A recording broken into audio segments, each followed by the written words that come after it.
moje meno je Monika Bednárová, som koordinátorka školského parlamentu Stredná zdravotnícka škola v Nových Zámkoch.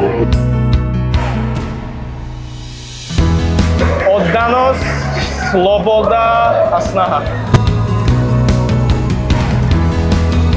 Robím to hlavne preto, lebo veľmi rada dávam mladým ľuďom možnosť, aby ukázali, čo vedia a čo v nich je, aby sme ich stále nehrešili, ale aby sme ich aj ocenili za to, v čom sú dobrí.